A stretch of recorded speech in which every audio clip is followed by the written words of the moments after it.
வணக்கம். இன்னைக்கு 16 December 2020. Almost last 1 வீக்காக வந்து எல்லா நியூ திங்ஸ் எல்லாமே டெஸ்டிங் எல்லாம் முடிஞ்சு எல்லாமே கொடுத்தாச்சு. இன்னும் யாராவது இன்ஸ்டால் பண்ணாமல் இருந்தீங்கன்னா சப்போர்ட் டீம் கால் பண்ணி இன்ஸ்டால் பண்ணிக்கோங்க. இன்னும் ஒரே ஒரு ஸ்ட்ராட்டஜி மட்டும் தான் பாக்கி இருக்குது. இது எல்லாமே நிறைய பேர் வந்து நிறைய நியூ திங்ஸ் பண்ணணும், ஏன்னா மார்ஜின் இஷ்யூ இப்போ ஸ்டார்ட் ஆயிடுச்சு இல்லையா செபிலேருந்து. அதனால் வந்து அதுக்கேற்ற மாதிரி எனக்கு பையிங் சைடு வேணும், அந்த மாதிரி சின்ன இன்வெஸ்ட்மெண்ட் வச்சுருக்கவங்க கேட்கறதுனால இந்த மாதிரி நிறைய ஸ்ட்ராட்டஜி கொடுத்துருக்கோம். இப்போ அந்த டிமாண்ட் அண்ட் சப்ளை ஜோன்ஸ் ஒன்றே மட்டும்தான் பாக்கி இருக்குது. அது வந்து இன்றைக்கி ரெடி ஆகிடும். ரெடி ஆனோடனே அதுக்கு தனியாக செப்பரேட்டாக வீடியோ போட்டுறேன். அடுத்து என்ன அப்படின்னா, இப்போ வரக்கூடிய காலகட்டம் பார்த்தீங்க அப்படின்னா அடுத்த ஒரு 10 நாளுக்கு ஜனவரி 5ஆம் தேதி வரையும் மார்க்கெட் வந்து ரொம்பவே வந்து சைட்வேஸ்க்கு போயிடும்.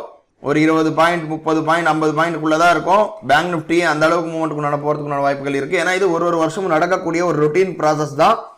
ஸோ அதனால் புதுசாக ட்ரேட் பண்ணுறவங்க அதிக லாட் எடுக்காமலும், இல்லை ஆல்ரெடி ட்ரேட் பண்ணியிருக்கவங்க குவான்டிட்டி அதிகமாக எடுக்காமலும் ரொம்ப மினிமம் குவான்டிட்டியில் பண்ணுங்கள். ரொம்ப டைட் ஸ்டாப் லாஸ் வச்சுக்கோங்க. ஏன்னா இது மார்க்கெட்டுடைய சிச்சுவேஷன் அந்த மாதிரி போகும். அது லாஸ்ட் ஒரு 2-3 டேஸாகவே ஸ்டார்ட் ஆயிடுச்சு. ஏன்னா நம்ம பார்க்குறோம் ஒரு ரேஞ்சுக்குள்ளேயே மார்க்கெட் வந்து இருக்க ஆரம்பிச்சது. ஸோ இந்த ரேஞ்சுக்குள்ளே இருக்கிறதுனால வந்து இன்னும் போக போக வந்து எஃப்ஐஐஸ்லாம் வந்து பணம் வந்து வெளியே புல் அவுட் பண்ணுவாங்க. ஸோ நெக்ஸ்ட் மந்த் தான் ஸ்டார்ட் ஆகும் கொஞ்சம் கொஞ்சமாக மூவ்மெண்ட்டு. அது வரையும் இப்போ என்னென்ன ஸ்ட்ராட்டஜி ப்ராக்டிஸ் பண்ணணுமோ அதை பார்த்தோம்னா கரெக்டாக 9 மணி 18 நிமிஷம் ஆகுது. இன்றைக்கி நம்ம 30,900 கால் ஆப்ஷன், 30,800 புட் ஆப்ஷன் ரெண்டுமே எடுத்திருக்கோம். ரெண்டுமே செல்லிங் தான் எடுத்திருக்கோம். ஸோ நமக்கு வந்து மார்க்கெட் வந்து கொஞ்சம் மூவ்மெண்ட் வந்து கம்மியாக இருக்கும்ன்ற அடிப்படையில் தான் நம்ம வந்து செல்லிங் மட்டும்தான் எடுத்திருக்கோம். காலும் செல்லிங் எடுத்திருக்கோம், புட்டும் செல்லிங் எடுத்திருக்கோம். ரோபோல எல்லாம் செட் பண்ணிட்டோம். வெயிட் பண்ணி பார்க்கலாம். நம்ம பார்க்குறோம் கால் ஆப்ஷனில் நமக்கு வந்து செல் வந்திருக்கு. செல் வந்து மார்க்கெட் வந்து கொஞ்சம் கீழே வந்துட்டுருக்கு. 194ல் 30,900 கால் ஆப்ஷனில் ரோபோவில் எடுத்திருக்கு, நெஸ்லே எடுத்திருக்கு. எம்டிஎம் பார்க்குறோம் ஆல்மோஸ்ட் ஒரு 100 ரூபா ப்ளஸ் ஆர் மைனஸில் இருக்குது. வெயிட் பண்ணி பார்க்கலாம்.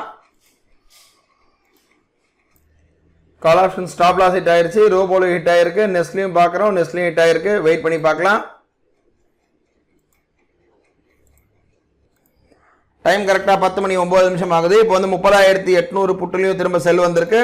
ஆல்ரெடி 30,900 புட்டு வந்து ஒரு 3வது செல் கொடுத்து நல்ல ப்ராஃபிட் வந்திருக்கு. அதில் இருந்த எம்டிஎம் மைனஸ் எல்லாமே ரிகவர் ஆகிருக்கு. இப்போதைக்கு ஓவரால் பார்க்குறோம் நியூட்ரலில் தான் இருக்குது. ரோபோலையும் எல்லாம் எடுத்திருக்கு. ஆல்மோஸ்ட் இப்போது ரெண்டுமே பொசிஷன் இருக்கு. டைம் கரெக்டாக 1 மணி 40 நிமிஷம் ஆகுது. மார்க்கெட்டில் ஒன்றும் ஓட்டம் இல்லை. இந்த மாதம் வரையும் அப்படி தான் இருக்கும் அந்த ஓட்டம். ஜஸ்ட்டு மேலே கீழே தான் இருக்குது. 30,800 புட்டு பார்த்தோன்னா ஒரு 3வது கால் இப்போ கீழே போயிட்டுருக்கு. அதே போல் 30,900 புட்டும் வந்து 3வது கால் தான் போயிட்டுருக்கு இப்போதைக்கு. ஓவரால் எம்டிஎம் பார்க்குறோம் ஒரு 2,000 ரூபா கிட்டே இருக்குது. ஸோ நம்ம இந்த இடத்துல வந்து ஒரு 2,000 ப்ராஃபிட் வந்தால் ஓவரால் கட் ஆகிற மாதிரி போட்டு வச்சிடலாம். ஏன் அப்படின்னா இதுக்கு மேலே வந்து ரொம்ப ஓட்டம் வந்து ரொம்ப கம்மியாகிட்டே இருக்குது. காத்தாலேருந்தே கம்மியாகிட்டே இருந்தது. ஸோ 2,000 ப்ராஃபிட் வந்து கட் ஆகிற மாதிரி போட்டு வச்சிடலாம். டைம் கரெக்டாக 1:30 ஆகுது. இப்போ போட்டு வச்சிருந்த 2,500 ப்ராஃபிட் வந்து அச்சீவ் ஆயிடுச்சு. ஆல்மோஸ்ட் நெட்டு வந்து 2,130 இருக்குது. இப்போ மார்க்கெட் ஒன்றும் மூவ்மெண்ட் இல்லை. நாளைக்கு ஒரு புது ட்ரேடில் பார்க்கலாம்.